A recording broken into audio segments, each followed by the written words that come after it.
aquí en este programa En Perspectiva últimamente, invitando a candidatos presidenciales, a candidatos a la vicepresidencia. Lo vamos a seguir haciendo para conocer, ahora ya que estamos en la pista de lo que es el torneo electoral del año 2024. Y esta mañana nos honra con su participación la reconocida educadora, ella es catedrática universitaria y candidata presidencial, la profesora Maribel Gordón Calderón. ¿Es correcto, profesora? Así mismo es. Bienvenida, es un gusto tenerla aquí en este programa En Perspectiva. Maribel Gordón le da un toque interesante a lo que es la campaña presidencial que se avecina, porque fue la segunda candidata por la libre postulación con mayor cantidad de firmas recabadas. ¿Es correcto, profesora, no? Así es, así lo declaró el Tribunal Electoral. No es poca cosa, atención, no es poca cosa eso porque realmente es loable y lo reconozco. Profesora, entremos en materia porque usted, además de ser candidata presidencial por la ley de postulación, es una persona que se dedica también pues, a la docencia, cosa, reitero, que es importante destacar. 9 de enero del año 1964. Han transcurrido 6 décadas, 60. 60 años largos, cortos para no pocos, con grandes resultados y grandes beneficios para Panamá con esta gesta patriótica, así es como se tiene que llamar y reconocer. La diputada Zulay Rodríguez, que también es candidata, ella presentó un proyecto de ley que es la 737, que se reconocía a los familiares de las víctimas que perdieron sus vidas el 9 de enero de 1964. La familia de los mártires, el nombre, son mártires, así es como se le debe denominar, a mucha honra, por cierto, ¿eh? Estos mártires, sus familias, iban supuestamente a recibir un auxilio económico. Les suena, ¿no? Es una palabra que está muy en boga en Panamá. Se les iba a reconocer este auxilio económico a los héroes vivos y también a sus familiares. Bueno, eso quedó en nada, profesora, o por lo menos no ha habido resultados. ¿Qué opinión le merece ese tipo de situaciones para mí penosas? Adelante, profesora Gordón. Sí, buenos días, gracias por la invitación. Yo creo que hay varias cosas. Nosotros tenemos que recordar que fueron gran cantidad de jóvenes, de población, de pueblo, que no solo el 9, 10 y 11 de enero del 64 se volcó a las calles, sino que existía una conciencia de la población clamando algunos objetivos muy concretos. El primero de ellos tenía que ver con la salida de las tropas norteamericanas en nuestro país. El segundo tenía que ver con la devolución del canal y lo que se conoce como área revertida. Y el tercero con alcanzar la plena soberanía. En ese marco, jóvenes panameños estudiosos mueren, son asesinados producto de solicitar un solo objetivo, una sola bandera, un solo territorio. En la escuela de Balboa, ese 9 de enero del 64, y son masacrados. Cuando hablamos de la incorporación del canal y las áreas revertidas a Panamá, un objetivo era concreto, que el excedente canalero, que el usufructo del canal y sus áreas revertidas pasaran al desarrollo nacional y social. Hoy los panameños y panameñas desconocemos el uso de ese excedente. Economistas han señalado que gran parte de ese excedente va a ser renta sustituta, producto de la alta evasión fiscal que existe en nuestro país.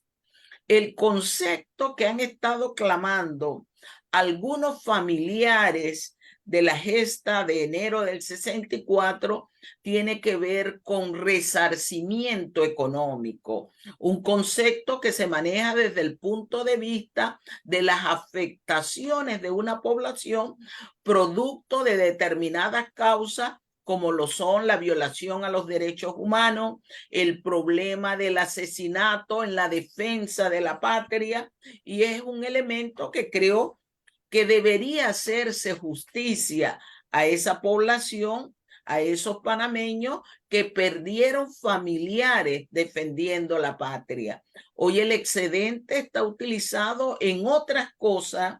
Las áreas revertidas han sido constituidas en fundamentalmente una fuente inmobiliaria del gobierno que no contribuye a desarrollo nacional y social. Y creo que es parte del clamor de la población panameña en ese sentido. Profesora Gordón, a ver, mundo real.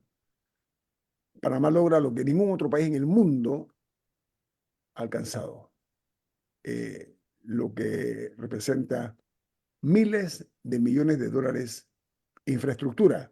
No únicamente el canal de Panamá per se, sino las instalaciones que se han revertido a la República de Panamá. Sin embargo, hay muchos sitios donde la maleza, voy a hablar en términos más coloquiales, el monte, como se le llama aquí en Panamá, se está comiendo mucho de esta. Vamos aquí nada más a Amador, aquí mismo al lado, no hay que caminar mucho, ¿eh?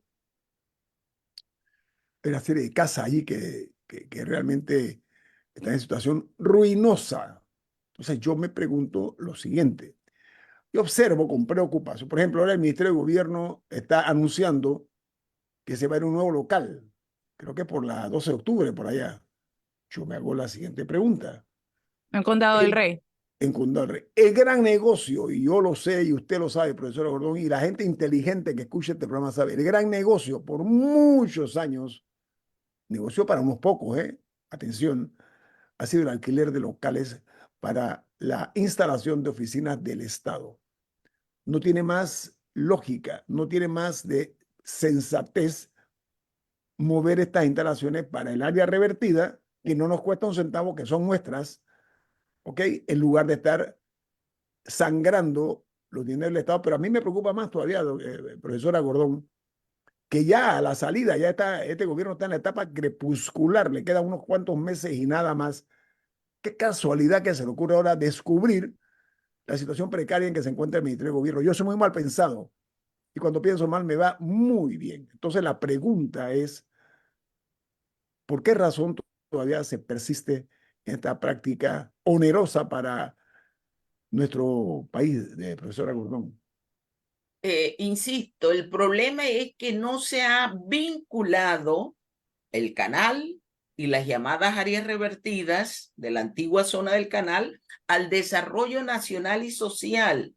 Se ha visto la institucionalidad más como una inmobiliaria de vender algunos bienes inmuebles para usufructo de determinados sectores de poder económico que lo adquieren a precios irrisorios y lo constituyen posteriormente en actividades inmobiliarias de precios exorbitantes, pero no ha habido la institucionalidad que planifique el qué hacer y el para qué hacer de esas áreas revertidas.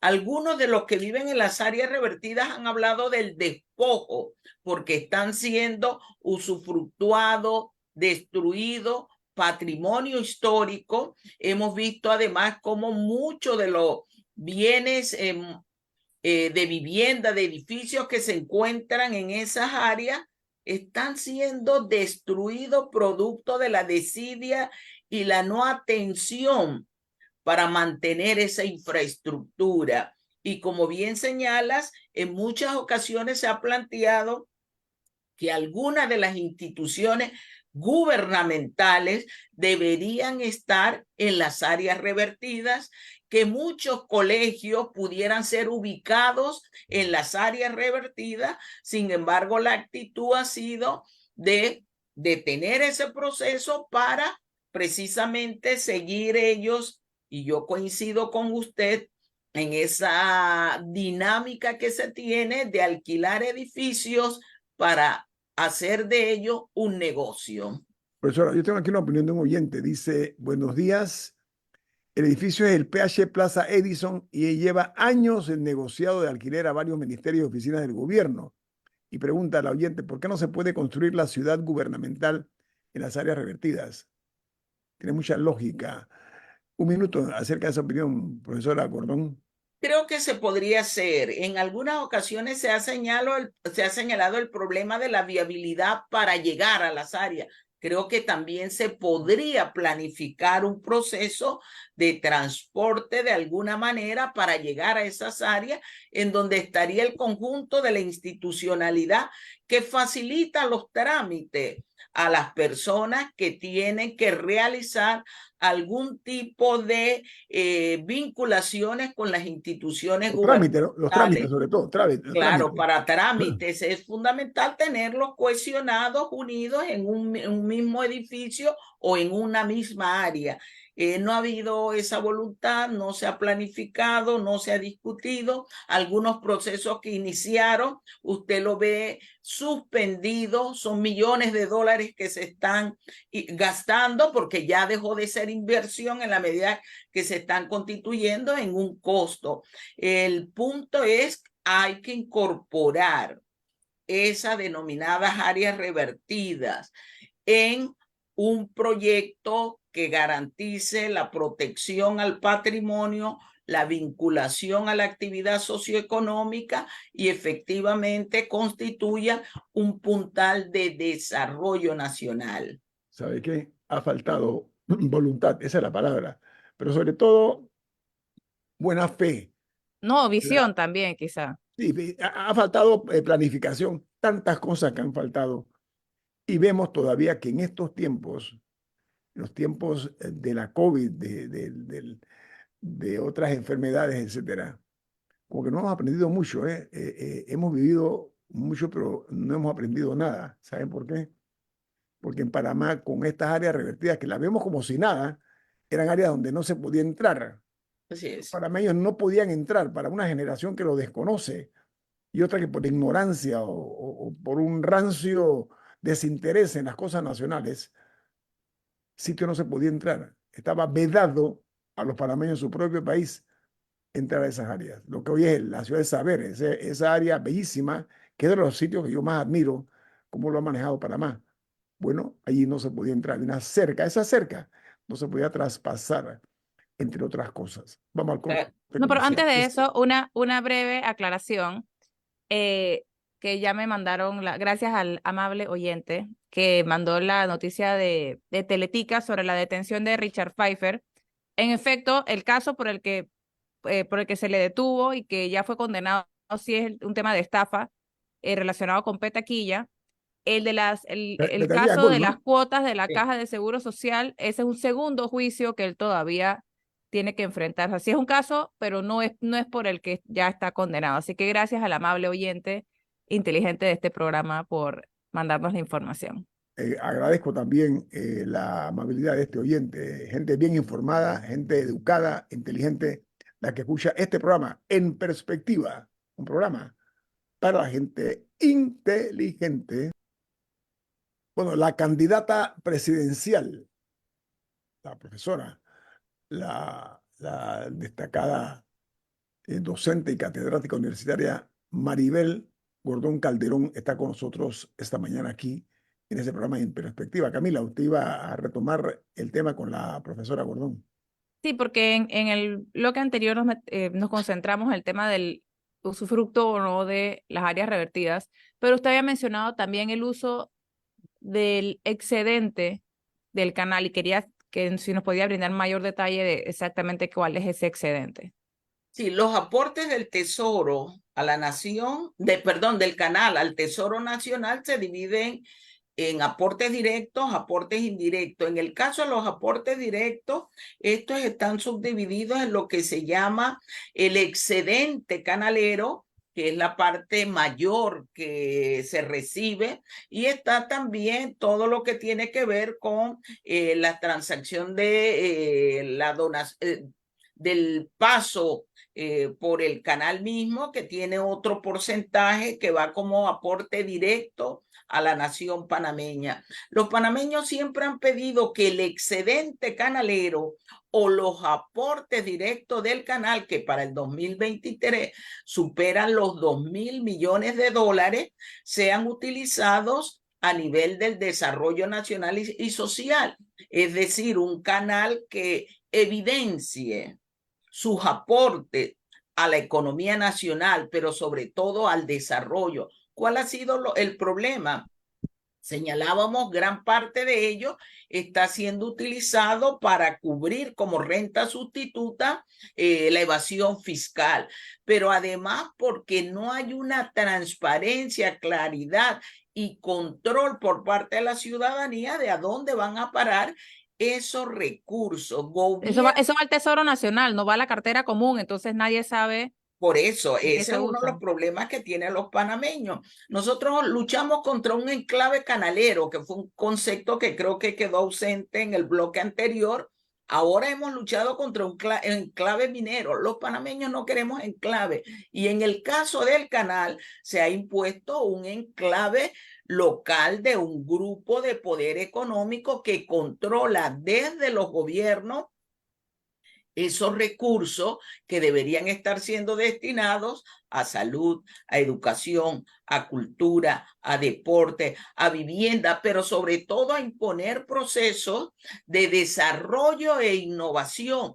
Muchos dicen, bueno, uno de los parámetros es la ciudad del saber, y es cierto, pero ha sido muy encapsulado.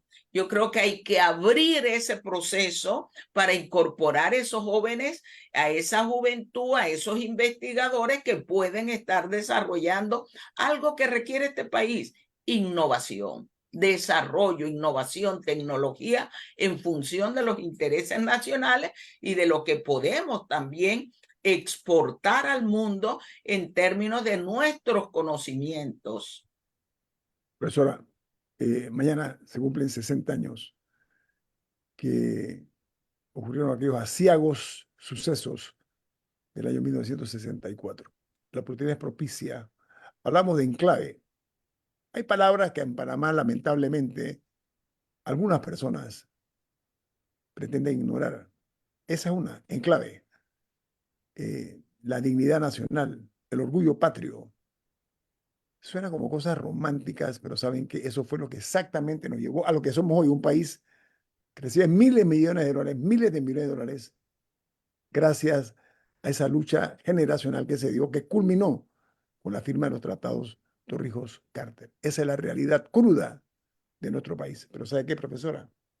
Hablando de enclave, a mí me causa grima y no puedo olvidarlo, y por eso lo recuerdo. En pleno siglo XXI se pretendió aquí en Panamá ceder un territorio que es nuestro a una empresa extranjera. Ahora no fueron estadounidenses, fueron canadienses y chinos y otros más.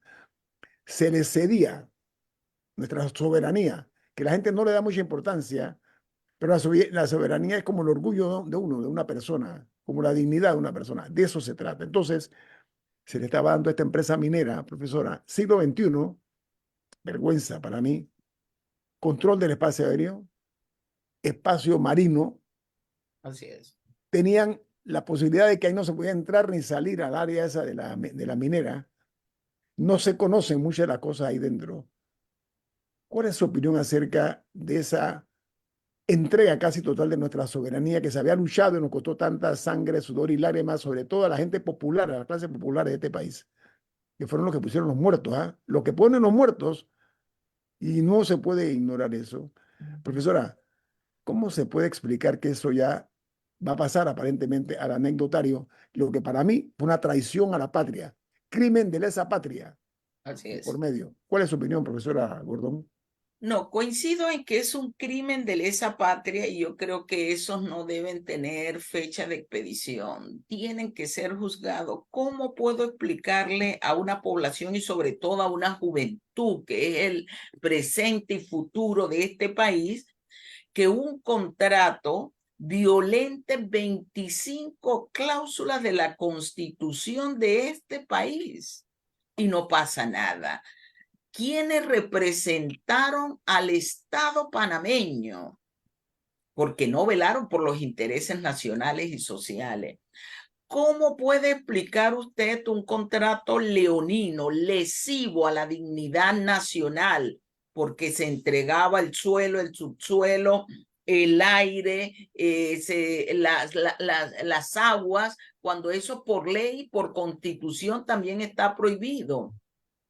Aquí se ha hecho mucho énfasis de los supuestos aportes que realiza en términos del Producto Interno Bruto. Los ecologistas, los ambientalistas, los economistas, hemos planteado que en términos del desarrollo, cuando usted valora, que no es lo mismo que poner precio, tiene que restar las externalidades negativas, es decir, el daño, el impacto que se ejerce sobre un territorio, sobre un proceso, sobre una comunidad. Que era un área protegida, profesora, que era un área protegida. Eran áreas Áreas protegidas. protegidas. Mire usted el crimen que se da ahí también, crimen ecológico. Un crimen ecológico. Se violentaron más de 23 cláusulas a nivel nacional e internacional en términos ambientales y ecológicos. En ese área se encuentra parte del corredor biológico mesoamericano, que posee una de las mayores biodiversidades del mundo y que es necesario, por ende, su protección, su garantía. Se planteó una tecnología de extracción que es lesiva a la salud, a la vida, que es el lixiviado, que en muchos países del mundo está prohibida. Y allí es donde uno se pregunta cuál fue el papel que jugó los gobiernos, porque esto viene desde periodos atrás, desde administraciones anteriores que han ido levantando o fueron levantando contratos profundamente lesivos a la identidad nacional, al bienestar económico, al bienestar social, a la salud, a la dignidad de nuestra población y entregando, porque hay que recordar que el contrato estaba 98 a 2% para el Estado panameño y luego se quiso camuflajear esa situación para señalar que se iba a entregar más, lo cual no es cierto. Pero más allá de lo que pudiera potenciar o pudiera entregar al Estado panameño, estaba de por medio nuestros recursos, la vida y el desarrollo. Y creo que esa es parte de lo que mantuvo y mantiene a una población en incertidumbre. No hay credibilidad al proceso de cierre y desmantelamiento de la mina que dice el gobierno que está realizando, y creemos en la necesidad de establecer un mecanismo real con participación. Eso es lo que habla la economía ambiental y la economía ecológica. Tiene que haber participación. ¿Participación de quiénes? De esa población que vive en las áreas aledañas, a las que se le obligó a tener un carnet para poder ingresar, a los que se les prohibió a los educadores que entraran en sus vehículos para poder impartir el proceso de enseñanza-aprendizaje en esas áreas. Entonces, y por ende decíamos, se está violentando la soberanía, y aquí lo que priva es un enclave minero, donde una empresa transnacional decide no solo sobre la explotación y exploración, sino sobre la gobernanza, la gobernabilidad en ese territorio, con lo cual se mancilla la identidad nacional y la soberanía. Profesora, era un asunto de negocio y de dinero. Así fue demostrado. Ese es el tema. Era un asunto de platita. Perdone que sea tan cínico en algún sentido, ¿no? Era un negocito para pocos en desmedro de muchos. Así es. Cambiemos el tema. Hablemos de política, profesora. Dígame. Gordón. Usted tiene que tener una estructura política para poder aspirar a la presidencia de la República. ¿Cómo funciona en ese sentido? Su candidato es un hombre muy bien formado, el candidato a vicepresidente. El candidato a vicepresidente, que es Richard Morales. Así es. Usted representa la candidatura de la izquierda. La izquierda ha tenido mucha vigencia en América Latina, hay que reconocerlo.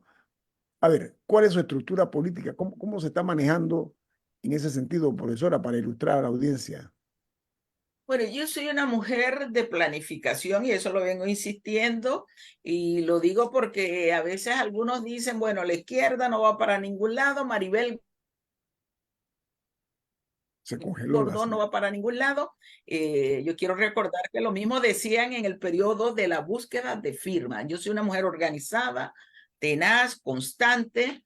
Tenemos una participación estructurada a nivel nacional que está en estos momentos en ese cerrar de lo que es el proceso de planificación en el territorio. Nosotros siempre hemos señalado, es una participación que va a competir contra el clientelismo, contra la chequera que en algún momento se habló, pero hemos demostrado que la dignidad de la población aún existe y que está dispuesta efectivamente a llevar adelante un proceso de adesentamiento, un proceso de bienestar humano, un proceso de desarrollo para satisfacer las necesidades fundamentales. Todo lo que es, por ejemplo, el tema de la alimentación, del acceso al agua potable, de la salud, de la educación, está dispuesta a caminar en términos de la necesidad de proteger el ambiente,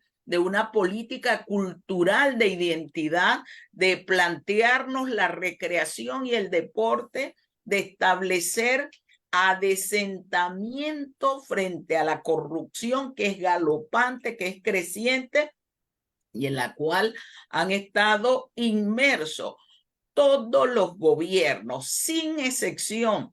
Y creo que pocos, por no decir que solo en esta contienda, Maribel Gordón es la única que no viene ni tiene ningún escándalo de corrupción, ni ha sido objeto o ha usufructuado de ayudas o auxilios económicos. Ese no es nuestro caso. Me acompaña una figura que tampoco está inmiscuida en ningún tipo de accionar de este accionar que cada vez es más delincuencial desde las esferas del Estado. Somos una propuesta que no es nueva en el sentido de que hoy no aparecemos. Hemos venido caminando, hemos venido trabajando, hemos venido proponiendo y que estamos en el escenario producto de ese accionar, no de Maribel Gordón y Richard Morales, sino de un movimiento social de profesionales, de campesinos, de indígenas, de obreros, de mujeres, de jóvenes, de población adulta mayor, de afrodescendientes, de micros y pequeños empresarios que hoy están respaldándonos, que están configurándose en estructuras a lo largo y ancho de este país. El viernes sostuvimos una reunión de organización, los de la ciudad de Panamá, y ese es el proceso en que nos encontramos para dar esa propuesta que está demandando la población panameña. La profesora Maribel Gordón Calderón, candidata presidencial por la libre postulación, la segunda de las candidatas y candidatos que logró mayor cantidad de firmas recolectadas.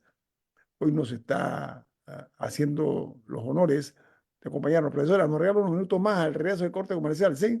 ¿Cómo no? Viene más. Esto es En Perspectiva, un programa para la gente inteligente. Bueno, la profesora Maribel Gordón Calderón está con nosotros aquí en Perspectiva, en vivo, en directo. Camila, adelante. Sí, profesora, quería conocer su opinión del presupuesto que al final fue aprobado, photo finish, como nos gusta decir aquí en Panamá, y que al final es el que no solamente va a guiar los últimos meses de este gobierno, sino el inicio del próximo. Fíjate, se ha hecho mucho ruido sobre el monto del presupuesto, que si es muy alto. El tema no es el monto realmente. Un presupuesto es un proceso de planificación al corto plazo porque es de un año.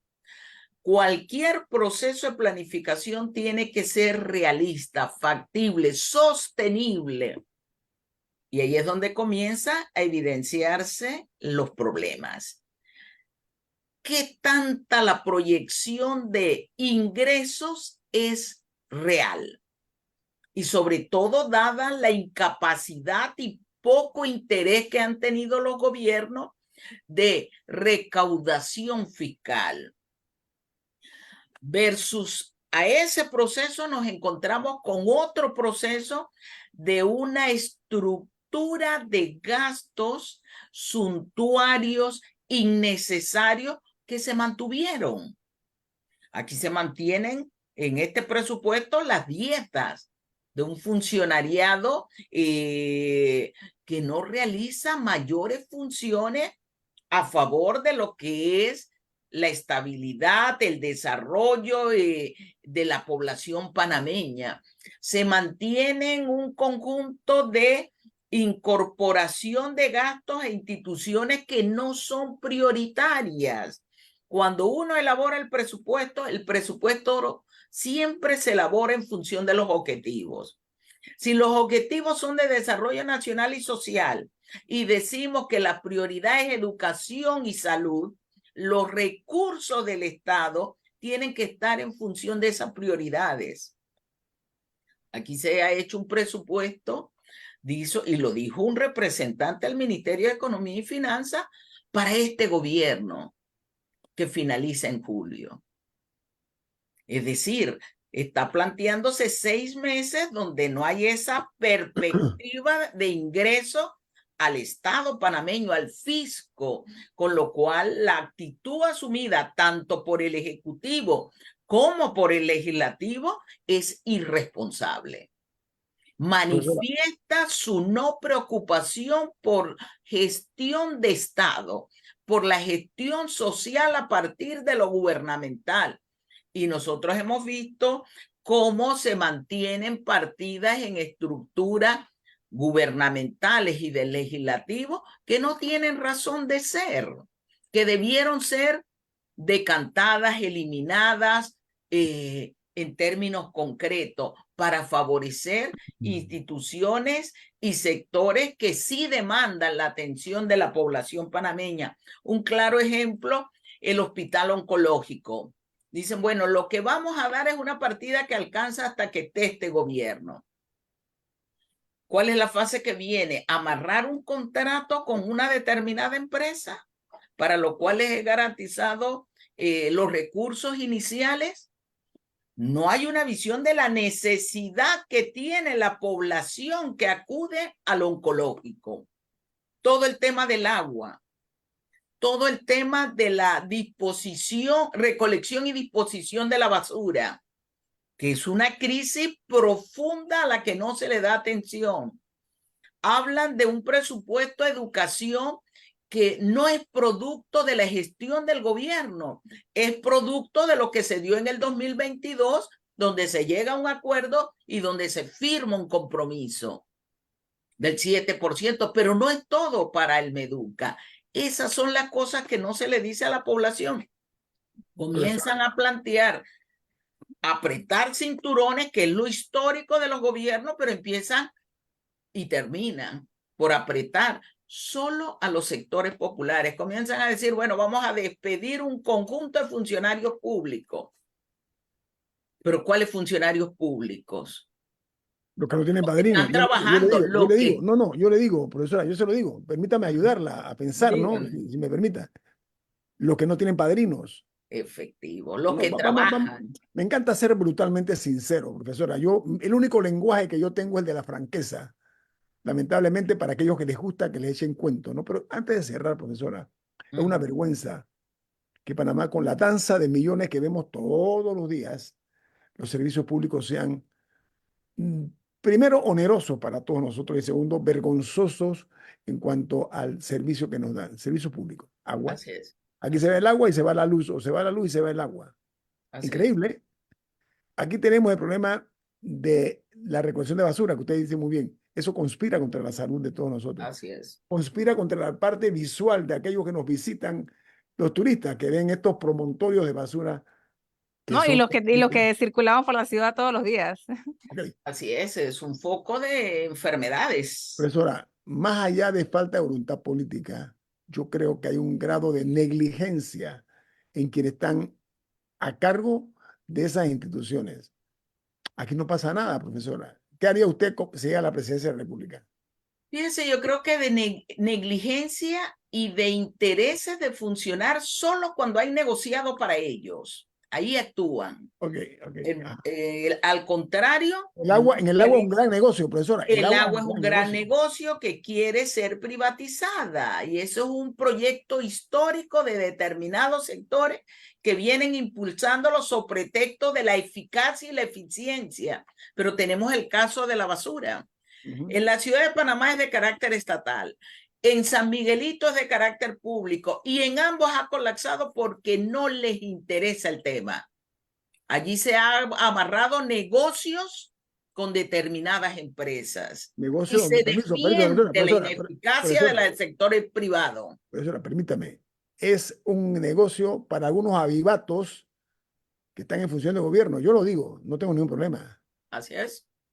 Así es, y eso ha sido histórico. ¿Qué es lo que nosotros, por eso señalamos, el adecentar en la estructura pública implica eliminar, no corregir, eliminar todos esos elementos que generan un alto costo social para la población panameña, porque son nuestros impuestos los que están siendo mal utilizados. Quedan escasamente 2 minutos, profesora, casi 3. Pero hay que ser honestos. El problema es un tema de raíz. Tiene raíces muy profundas. Eso ya es de vieja data, no es nada nuevo.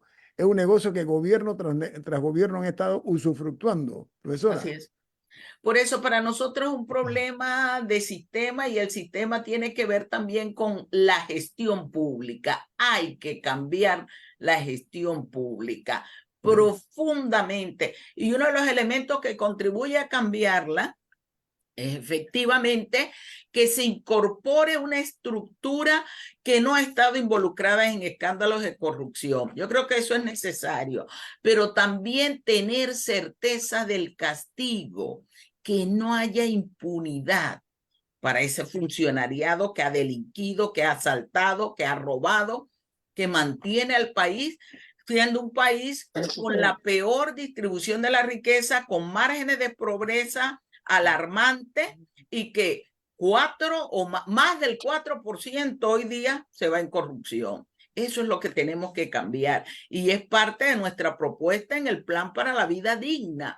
Y no lo decimos de ahora porque hay algunos que hoy hablan de eso, pero históricamente han estado en los gobiernos y cuando están en gobierno no han dicho nada o han sido el foco de la corrupción. Aquí se ha hablado de cerros de corrupción, aquí se ha hablado de robó, pero es decir, son responsables de lo que pasa. Y en las estructuras gubernamentales, silencio cómplice. Pero pensá que, profesora, somos el resultado de nosotros mismos.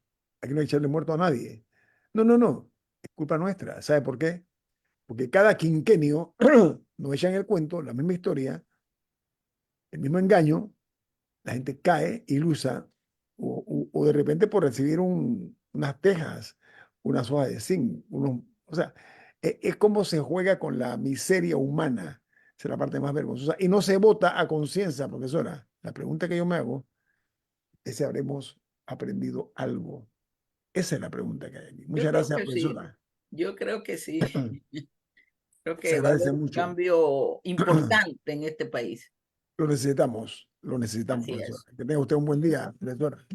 Gracias por la invitación, saludos. Gracias. ¿Quién despide?